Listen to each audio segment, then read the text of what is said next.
말씀인데요. 교도하시겠습니다. 마태복음 20장 29절에서 34절까지 말씀입니다. 우리 한 절 한 절씩 저랑 여러분이 번갈아 가면서 교도하시겠습니다. 제가 먼저 29절 봉독해 드리겠습니다. 그들이 여리고에서 떠나갈 때에 큰 무리가 예수를 따르더라.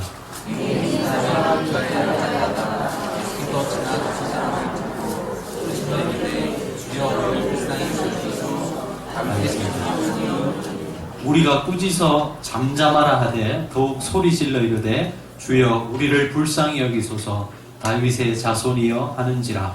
예수께서 돌아서서 그를 불러이르되 너희에게 무엇을 하여 주기를 원하느냐. 이르되 주여 우리의 눈뜨기를 원하나이다. 예수께서 불쌍히 여기사 그를 눈을 만지시니 곧 보게 되어 그의 예수를 따르니라. 아멘. 한 장 더 보시겠습니다. 사도행전 2장.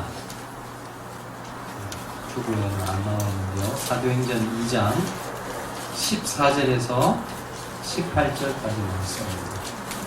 사도행전 2장 14절에서 18절까지 말씀을 한 절씩 교도하시겠습니다. 사도행전 2장 14절에서 18절, 제가 먼저 14절 공부하겠습니다. 189면입니다. 신약성경.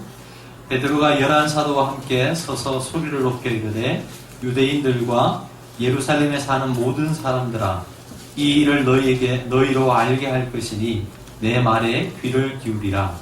내가 제3신이 너희 생각과 같이 이 사람들이 취하는 것이 아니라 이는 곧 선지자 요엘을 통하여 말씀하신 것이니 일렀으되 하나님이 말씀하시기를 말세에 내가 내리는 모든 일체에 무엇이니 너희의 자녀는 용날 것이요 너희의 자녀는 환상을 보고 너희의 눈은 꿈을 꾸리다. 같이 읽겠습니다. 그때 내가 내 영을 내 남종과 여종들에게 부어주리니 그들이 예언할 것이요. 아멘. 제가 어릴 적에 목사님 주위에서 너 꿈이 뭐냐? 그러면 목사님 뭐라고 얘기했을 것 같아요? 네? 아, 목사는 아니었어요. 목사님은 무조건 대통령이라고 그랬어요. 근데 시간이 점점 지나가면서 제 생긴 모양을 보고 제 능력의 한계를 느끼면서 꿈이 조금씩 작아지더라고요. 오늘 본문의 말씀은 하나님의 성령, 주의 영이 임하실 때 어떠한 일이 벌어지느냐, 그 특징을 이야기하고 있는데요. 사도행전 말씀으로 먼저 우리 아이들에게 설교합니다. 꿈이 생긴다는 거예요. 거룩한 꿈. 우리가 그것을 비전이라는 그런 이야기로도 하는데, 내가 왜 사는지, 또 무엇을 위해서 살아야 되는지 그 목표가 확실하게 되어진다는 거예요. 하나님의 성령이 여러분 마음 가운데 오시면 내가 무엇을 위해서 사는지에 대한 확실한 목표와 목적이 생긴다는 거예요. 우선 조금 더운 것 같은데 저 창문을 닫아주시고 에어컨을 살짝 조금만 켜주시면 좋을 것 같습니다. 네. 여러분 아무리 공부를 잘하고 전교 1등, 전국 1등을 하더라도 꿈이 없으면 여러분 그 사람의 인생은 별로 의미가 없는 인생이에요. 1등에서 뭐 하겠다라는 거예요? 뭘 하겠다라고 하는, 어떤 사람이 되겠다라고 하는 꿈이 없다라면 그 사람이 가지고 있는 그 지금의 화려함이 큰 의미가 없다라는 것이죠. 제가 우리 한국의 유명한 지도자들 중에 아주 존경하고 좋아하는 분 중에 여러분도 잘 아는 도산 안창호 선생님이 계세요. 도산 안창호 선생님. 언제적 분인지 아세요? 원섭이. 맞아요. 일제강점기 때 우리 민족을 이끌었던 아주 유명한 그런 지도자 중에 한 분이죠. 이분이 20대 때 미국으로 유학을 가요. 근데 그 당시에 돈이 많아서 유학을 갈 수 있었던 것도 아니고, 그리고 이 유학이라는 게 보편화되어 있지도 않았어요. 지금처럼 비행기 타면 8시간, 11시간 이렇게 타면 미국 가잖아요. 근데 그때는 배를 타고 가니까 한 달 정도 걸려요.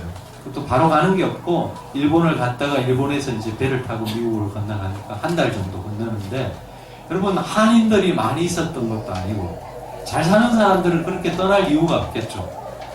어렵고 힘든 사람들이 유학이라는 것을 이제 가기 시작한 초기였던 것 같아요. 이분이 큰 뜻을 품고 미국으로 갔는데 그 당시에 미국에 살았던 한인들이 그렇게 많지 않았어요. 수십 명 정도 되었던 것 같습니다. 가니까 이 한국 사람들의 이 살아가는 형편이 너무 어려운 거예요. 그 몇 명 되지도 않는데 서로들끼리 싸우기도 하고 반목하고 그러면서도 또 미국 사람들, 백인들로부터 엄청난 인종차별을 받는 그런 현실 속에서 어렵게 살아가는 거였어요. 그래서 이 도산 안창호 선생님이 내가 공부하는 것도 중요하겠지만 이 사람들을 정말 이 미국 사회에서 잘 정착시키는 것이 더 중요하겠다라고 생각을 했습니다. 근데 당시 한국 사람들은요, 머리도 잘 깎지 않고 또 집안 청소도 잘 안 했어요. 미국이라는 나라는 집 앞에 다 잔디가 깔려 있잖아요. 그래서 이 잔디로 시간이 지나면 깎아주고 정돈을 해야 되는데 이 한국 사람들이 그런 문화가 없었으니까 지저분하고 또 한국 사람들은 냄새나고 이런 사람들로 이제 미국 사람들에게 인식이 되었던 거예요. 그러니까 한국 사람이 어느 동네에 이사를 가면 그 주위에 있었던 백인들이 그 동네를 떠나는 이런 일들까지 있었다라는 거예요. 그래서 도산 안창호 선생님이 미국에 가서 처음 했던 일들은 이 한국 사람들의 집을 찾아가면서 집을 청소해 주는 거였어요. 집 앞마당을 정리해주고 풀을 깎고 이런 일들로부터 했어요. 여러분 다른 사람이 내 집에 와서 청소해 준다고 하는데 싫어할 사람이 없잖아요. 그런데 그러면서도 비웃었던 거죠. 좀 뭐 하는 거냐고. 근데 안창호 선생님이 한 집 찾아가면서 꾸준하게 이 일을 하다 보니까 사람들에게 변화가 생기기 시작했어요. 그리고 미국 사람들이 놀라는 거예요. 갑자기 한국 사람들이 변하니까 놀라는 거죠. 그래서 물었답니다. 너희들 고향에서 어떤 위대한 지도자가 왔느냐고 물었더라는 거예요. 그러니까 한국 사람들이 그런 사람 없다고. 다만 20대 되는 안창호라는 사람이 와서 청소를 하기 시작했고 그러므로 말미암아 이런 작은 변화들이 생겼다라고 하니까 이 미국 사람들이 놀랬던 거죠. 그래서 머리를 깎아주고 또 옷을 단정하게 하고 청소하자. 그리고 이런 이야기를 했다라는 거예요. 우리가 한국 사람들이 여기 와 있는데 내가 어떻게 하느냐에 따라서 이 미국에 있는 모든 사람들이 한국이라는 나라를 어떻게 인식하느냐가 달라질 수 있다는 것을 이야기했다는 거죠. 비록 한 사람이지만 당신이 어떻게 처신하느냐에 따라서 이 미국이라는 나라에서 어떻게 살아가느냐에 따라서 저 미국 사람들이 한국이라는 나라 전체를 어떻게 생각하느냐 영향을 받는다라는 것을 이야기했다라는 거예요. 그러면서 민족적인 자긍심을 불어넣어주고 그리고 하는 일들에 대해서도 긍지를 갖고 일할 수 있는 그런 정신을 불어넣어 줬습니다. 그래서 당시에 대부분의 이 한인들이 어디서 일했냐면 저기 여러분 이 캘리포니아에 가면 오렌지가 많아요. 오렌지. 그래서 그 오렌지 밭에서 오렌지 따는 일을 육체적 노동을 대부분의 한국 사람들이 일을 했는데 처음에는 별로 성실하게 하지도 않았던 것 같아요. 눈치 보면서 잘 일을 안 하려고 하고 그러면서 돈을 받으려고 하고 그런데 이 도산 안창호 선생님이 가서 그렇게 하지 말라고 오렌지를 하나 따더라도 여러분이 한국 사람이라는 자긍심을 갖고 따시라고 그리고 성실하게 일하라고 그런 이야기들을 계속 해주는 거예요. 그리고 자기가 본을 보이고 그러니까 이 한국 사람들, 한국 사회에서 작은 변화들이 일어나기 시작했던 것이죠. 보잘것없는 오렌지 하나 따는 거지만은 여러분이 그것을 어떻게 따느냐에 따라서 한국이라는 나라의 이미지가 저 미국 사람들에게 만들어지는 것이라고 이야기하면서 그 오렌지를 하나 따는 것도 귀하게 생각하고 열심히 하라고 그렇게 이야기했습니다. 그러니까 한국 사람들의 마음이 조금씩 바뀌기 시작한 거예요. 그러면서 나중에는요, 한국 사람 하면 성실히 일하는 사람, 그리고 끝까지 일을 하고 최선을 다하는 사람, 이런 이미지가 생기다 보니까 다른 일본 사람이나 중국 사람들에 비해서 그래도 몇 푼이라도 임금을 더 쳐줬다는 거예요. 무슨 말인지 이해가 가시죠? 그때 당시에 노동자들이 한 달 일하면 받는 월급이 15달러에서 18달러 정도 됐답니다. 요즘 돈으로 하면 얼마 정도 돼요? 한 2만원 정도 되었던 것 같아요. 근데 2만원 나오면요, 그 임금에서 10%나 20% 정도를 떼어가지고 그러면 독립운동하는 임시정부에 보내기도 하는 그런 일들이 미국 사회에서 많이 있었다. 여러분, 한 달 죽으나 일을 해도 2만원 정도 버는데 거기에서 10%를 떼가지고 여러분 보내는 것이 쉽지 않잖아요. 자기들 살아가는 것도 지금 엄청나게 힘든데 그런 일들이 있었다는 것이죠. 그래서 이 LA 옆에 리버사이드라는 동네 가면 그 동네 한 중심가에 안창호 선생님의 동상이 놓여져 있다는 거예요. 그때 도산 안창호 선생님이 나이가 몇 살이라고요?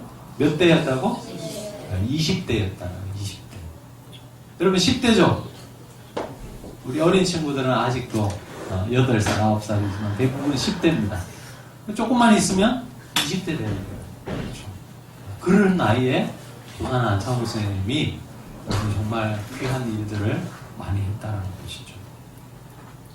여러분, 내가 왜 살아가야 하는지 거룩한 뜻이 예수님을 믿는 사람들에게 생긴다는 거예요. 여러분, 지금 보잘것없는 것처럼 느낄지 모르지만 하나님의 성령이 여러분 가운데 임하시면 여러분 마음 가운데 거룩한 뜻을 품게 된다는 거예요. 공부를 하더라도 그냥 나중에 잘 먹고 잘 살아야지 그 마음으로 하는 것이 아니라 나를 통해서 하나님께서 어떤 일을 이루실까 그것을 고민하면서 공부하게 된다는 거예요. 그러면 지금 보잘것없는 것처럼 느껴질지라도, 지금 여러분의 가정이 행복한 가정이 아니더라도, 지금 여러분이 속해 있는 어떤 환경들이 다른 친구들보다 좋지 않다 할지라도 여러분 실망할 필요, 좌절할 필요 없다라는 거예요. 여러분, 우리 어른분들은 우리 아이들이 하나님의 성령의 충만함을 받아서 정말 거룩한 뜻을 갖고 자라나는 그런 세대가 될 수 있기를 위해서 기도해 주시기 바랍니다. 여러분, 우리 아이들보다 잘 사는 동네 아이들 엄청나게 많아요. 그리고 방학 때만 되면 저 외국에 가서 공부하는 아이들도 많습니다. 그런 서포트들을 우리가 못 해준다 할지라도 여러분 기도의 씨앗을 우리 아이들에게 뿌려주고 기도로 저희들을 또 격려해 주신다면 여러분 우리 광야의 교회에 속한 친구들 가운데 여러분 위대한 그런 지도자가 나오지 말라는 법이 어디 있습니까? 지금 우리 수준에서 생각하시면서 생각하지 마시고 하나님께서 저희들을 바라보는 그 마음을 갖고 기도해 주시고 격려해 주시면 좋겠습니다. 그렇게 하실 거죠? 예. 아멘. 우리 이제 아이들은 우리 여러분은 일어나서 우리 목사님 따라서 2층에 가서 이국 활동하시겠습니다.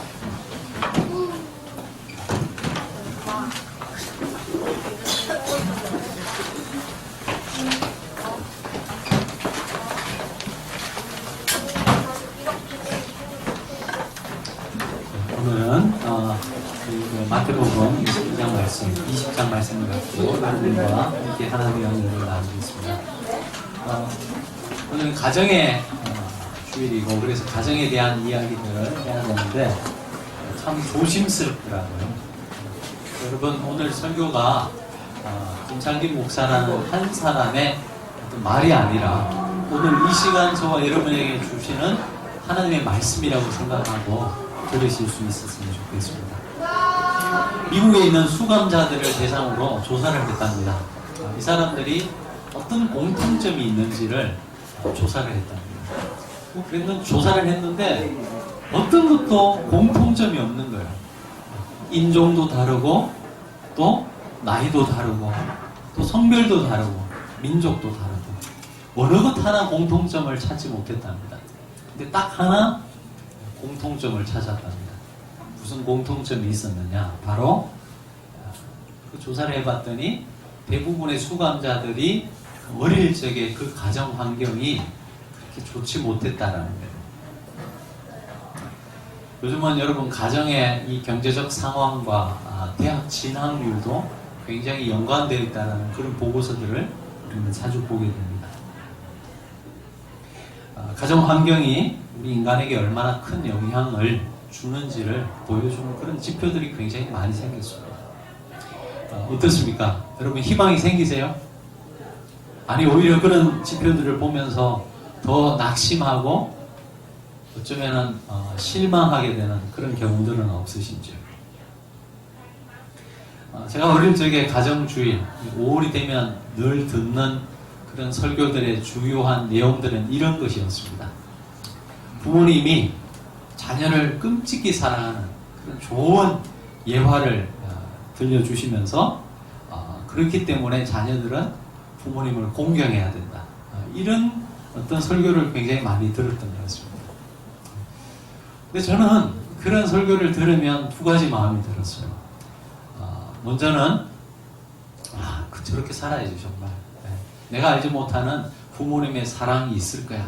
그런 생각이 들면서도 또 한편으로는 어떤 마음이 들었냐면 좀 짜증이 났어요. 왜냐하면 누가 부모님을 공경하고 싶지 않냐고요. 그런데 집에 가서 아버지의 모습을 보면 이거는 정말 금방 5분 안에 막 열불나게 만드는 그런 모습들이 너무나 많았기 때문에 그렇게 살지 못하는 제 자신의 모습을 보면서 한편으로 낙심이 되면서도 그런 설교를 들으면 또 짜증이 나게 되었습니다. 여러분은 어떠세요? 감동을 많이 받고 부모님 생각하면 나를 사랑해 주셨던 그 부모님에 대한 그런 추억 때문에 지금도 눈물이 글썽글썽하는 그런 분들이 참 많이 있겠죠. 감사하시기 바랍니다. 그런 부모님을 주신 것은 감사할 일입니다. 그런데 오히려 부모님을 생각하면, 특별히 우리 시대에는 아버지와 좋은 관계를 맺었던 그런 분들이 별로 없잖아요. 아버지 생각하면 오히려 생각하고 싶지 않고 잊어버리고 싶고 없는 존재로 취급해버렸으면 좋겠다. 그런 생각을 하시는 분들은 없는지. 제가 늘 그런 말씀을 드리는데 정말 지금에 사는 배우자들과 연애할 때는 저 사람 없으면 죽을 것 같아서 결혼을 했는데 결혼하니까 그 사람 때문에 죽을 것 같은 그런 사람들은 없는지요. 그렇죠? 우리가 좋은 관계 속에서 살아간다면 얼마든지 감사할 수 있고 얼마든지 그것 때문에 하나님께 찬양을 올려드릴 수 있지만 그렇지 못한 가정들도 굉장히 많다라는 것이죠. 오늘 말씀은 어쩌면 그런 분들에게 주시는 말씀이라고 생각됩니다. 여러분 가정이 화목하면 밖에 나가서 좀 힘든 일이 있어도 여러분 집에 와서 회복을 하고 또 다시 힘을 얻어서 갈 수 있습니다. 얼마나 감사한 일이겠습니까? 근데 집에만 가면 싸우고 힘든 생활을 하면 여러분 밖에 나가서 아무리 성공적 삶을 살았다 할지라도 그 사람의 인생은 성공한 인생이라고 그렇게 말하기가 힘들 것입니다. 그래서 오늘은 가정에 대한 이 말씀을 전하려고 하는데요.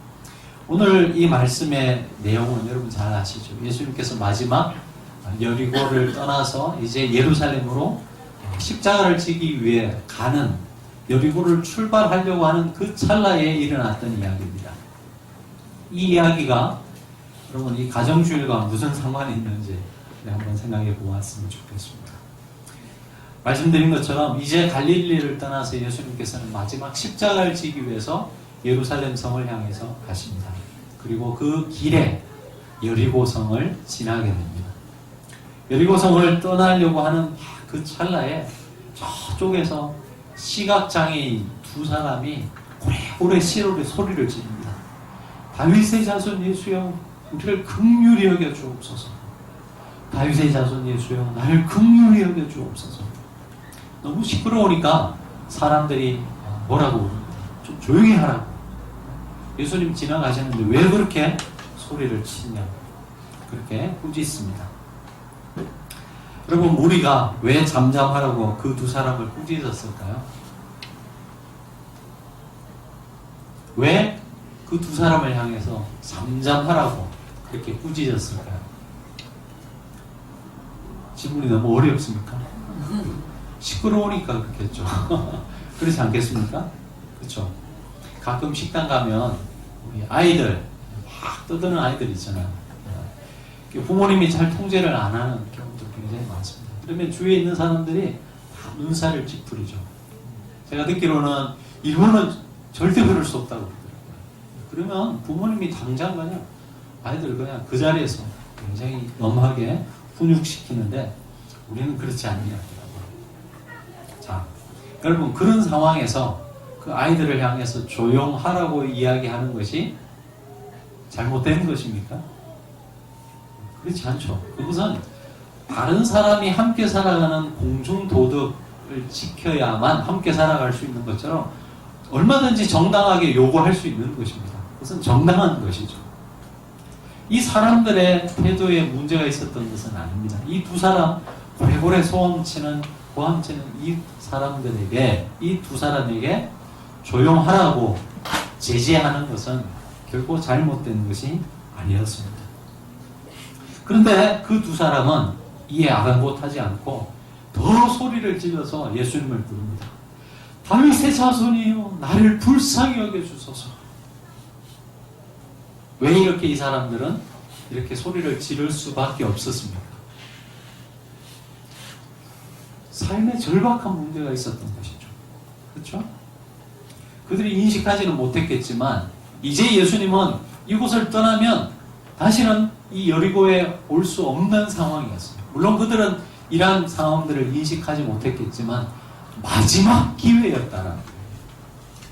이제 여기서 주님을 못 만나면 평생 자신들의 이 육체적 핸디캡을 해결해 줄 수 없는 그런 남은 인생을 감지했는지 이 두 사람은 더 절박하게 예수님을 부릅니다.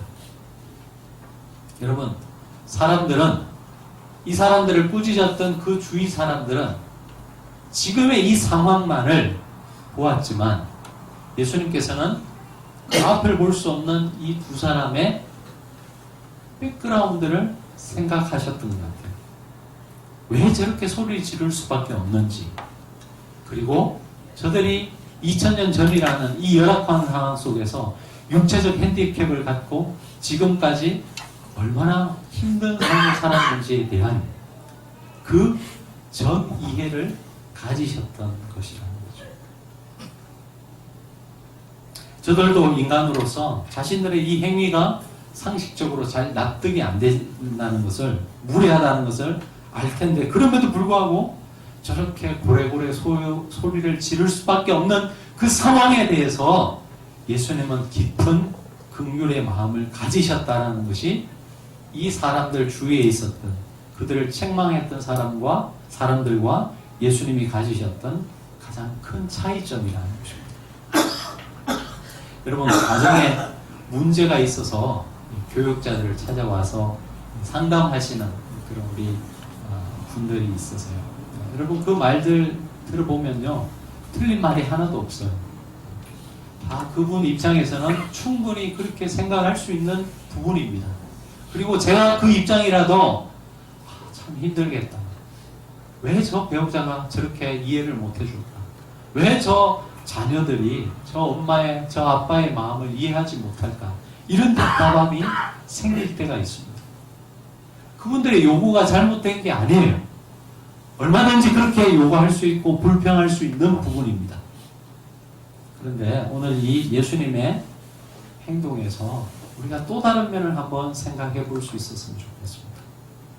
여러분, 나를 힘들게 하는 그 배우자, 나를 힘들게 하는 자녀, 나를 힘들게 하는 그 시어머니, 시아버지, 왜 저분들이 저렇게까지밖에 할 수 없는지에 대한 여러분 그 백그라운드를 한번 생각해 볼 수 있는 마음의 여유를 가지실 수 있었으면 좋겠습니다. 여러분 주장이 다 맞으세요. 여러분이 힘들어하는 그 이유들이 다 정당합니다. 그러나 그 상대방이 왜 그렇게 살아갈 수밖에 없는지에 대한 이유들을 한번 생각해 보실 수 있는 시간들이 되었으면 좋겠습니다. 제가 설거지를 참 잘하고 좋아하거든요. 근데 우리 그 집에서 제가 신혼 초에 설거지 하는데 우리 집사람들 설거지 하는 걸 보면서 늘 조금 티격태격했어요. 왜 그랬냐면 저는 이제 설거지를 하면 이렇게 씻고 한꺼번에 이제 헹구는 이런 타입인데 우리 집사람은요 물을 틀어놓고 이렇게 씻어요. 그런 분들 있죠. 이해가 안 갔어요. 왜 저렇게 물이 이렇게 그냥 넘쳐나는데 아깝잖아요. 그랬는데 제가 나중에 처갓집 가가지고 그 이유를 알았습니다. 우리 장모님 보니까 딱 그렇게 설거지를 하세요. 물을 틀어놓고 마음의 안정이 거기서 나오는 것 같아요. 그래서 그 행동을 나는 찬성할 수 없지만 이해는 갔어요. 이해는 갔어요. 왜 저렇게 하는 거지? 이해는 갔어요. 여러분, 우리가 처음부터 사랑하라고 하면요, 우리가 뛰어넘을 수 없는 부분이 너무 많아요. 사랑은커녕 이해할 수도 없는데 어떻게 사랑을 하겠어요? 저는 오늘 이 말씀 속에서 예수님께서 우리에게 주시는 말씀이 있다면 사랑하려고까지 하지 말라. 저 사람이 왜 저렇게 내가 아무리 그렇게 잔소리하고 싸우고 했는데도 변화되지 않는 모습 속에서는 왜 저 사람이 저렇게 살아갈 수밖에 없는지에 대한 이해할 수 있는 마음을 적어도 가질 수 있는 여유는 우리가 가질 수 있을 것 같아요. 그것을 이해하려고 한번 대화를 시도해보고 한번 기다려줄 수 있는 마음의 여유가 있다면 여러분 좋겠다는 생각을 해봅니다.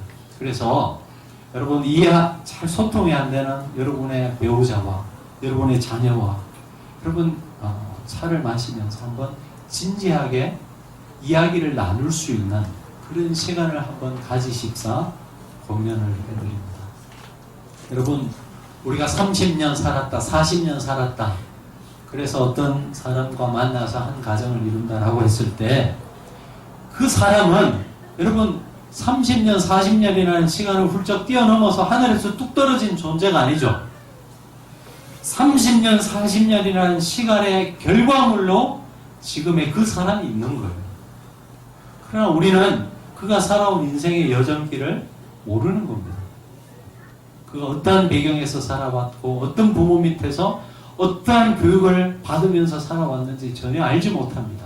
그렇기 때문에 지금의 그 사람의 행동에 대해서 이해할 수 없는 부분이 많이 있는 것이죠. 여러분 같은 공간에서 그냥 같이 살아간다고 해서 자연스럽게 이해되는 게 아니에요. 우리 그 착각입니다. 여러분 20년 30년 살면 말 안 해도 다 알지. 천만에요. 다 몰라요. 그래서 끝까지 죽을 때까지 싸우다가 가지고 천국에 가면 저 사람이 그때 그랬었구나. 그때서야 깨달을지 모릅니다. 여러분 그냥 같이 물리적 공간을 같이 공유한다고 해서 서로에 대해서 잘 알 수 있는 게 아니에요. 마음을 열고 진실한 마음을 갖고 서로에게 다가가는 과정이 필요한 것입니다. 그때에서야 그 사람의 삶을 이해하게 되는 것입니다. 특별히 이 가정주의를 보내면서 여러분 배우자들과 그런 시간을 한번 꼭 가지기를 여러분 권면해 드립니다. 그래서 우리 광야의 교회에 속한 특별히 다문화 가정들 여러분 정말 그 이국 만리 터전에서 언어가 다르고 문화가 다른 이곳에 와서 살아가는 여러분들의 노고에 저희가 응원을 보내드리면서 여러분 한국 사람들끼리 만나도 사실은 많이 힘드는데 여러분 언어가 다르고 문화가 다른 이곳에 와서 살아간다고 참 수고가 많으실 텐데 여러분 배우자들과 여러분의 부모님들과 한번 진지하게 이야기할 수 있는 시간을 이 5월이 가기 전에 한번 가지실 수 있기를 바랍니다. 그런 시간을 통해서 서로에 대한 이해를 조금씩 넓혀간다면 우리 가정에서 하나님께서 주시는 놀라운 은총을 우리는 경험하게 될 것입니다. 우리 믿는 자들에게는 과거가 현재의 삶을 지배할 수 없습니다. 믿는 자들에게는 여러분 하나님께서 만들어갈 그 미래가 오늘 현재의 우리의 삶을 인도해 가십니다. 그래서 나는 자녀를 다 키웠는데 어떻게 합니까? 나는 너무나 수많은 과거의 상처와 아픔을 주고받았는데 이제는 더 이상 건널 수 없을 것 같은 그런 관계가 되어버렸습니까? 어떻게 해야 됩니까? 좌절할 수 있겠지만 그러나 우리 믿는 자들에게는 다가오는 하나님의 그 나라, 미래가 현재의 삶을 결정하는 거예요. 그래서 좌절하지 마시고 실망하지 마시고 지금부터라도 새롭게 출발할 수 있다면 여러분의 가정을 하나님의 나라로 만들어 가실 하나님의 은총의 손에 여러분의 삶을 의탁하신다면 분명히 여러분의 가정도 작은 천국이 되리라 믿습니다. 그 소망을 갖고 기도의 자리로 나아가시고 또 하나님께 도우심을 구하며 나아갈 수 있는 가정 주일이 되었으면 좋겠습니다. 기도하시겠습니다.